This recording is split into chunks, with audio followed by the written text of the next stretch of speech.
So, are you thinking about letting your chickens free range in the neighborhood backyard? Let's talk about what you need to know before you open that coop door.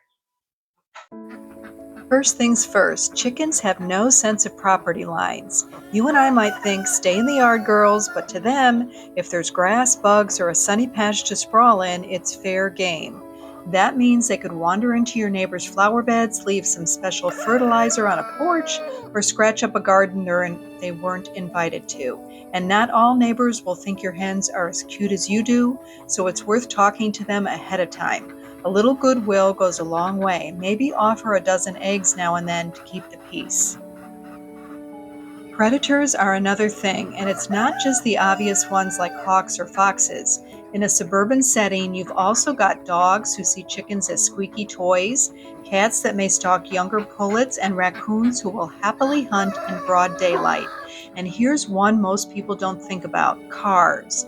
A free-ranging hen doesn't understand traffic, and sometimes curiosity will take her right to the edge of a road.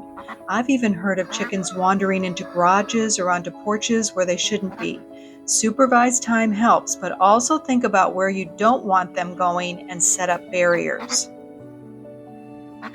Noise is worth mentioning too. While most hens aren't as loud as roosters, certain breeds like leghorns or red sex lynx are talkative.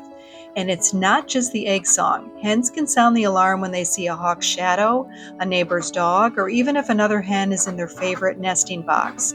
Multiply that chatter by a few birds and you've got a suburban soap opera your neighbors can hear.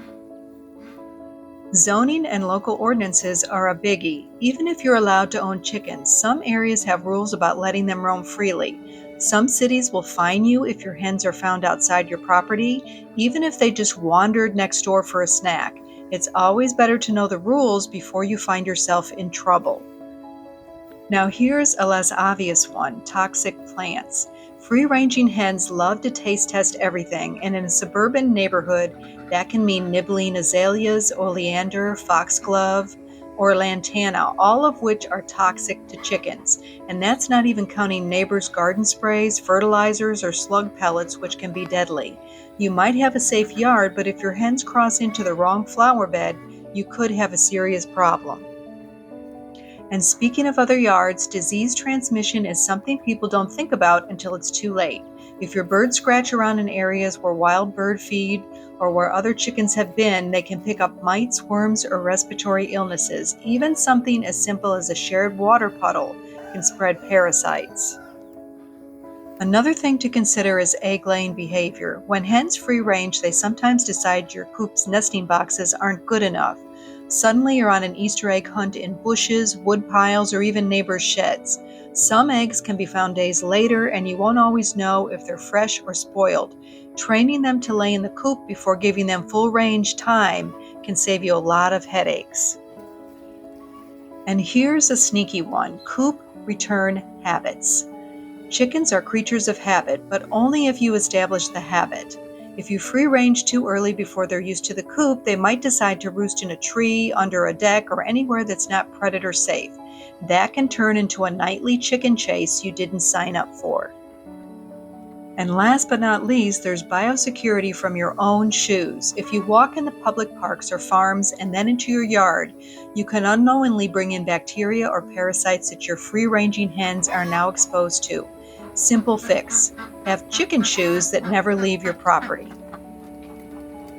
So free-ranging can be amazing for your flock's happiness and egg quality, but in a suburban neighborhood, it's not just about opening the door. It's about thinking ahead, preventing problems, and knowing that you're keeping your birds safe and your neighbors happy.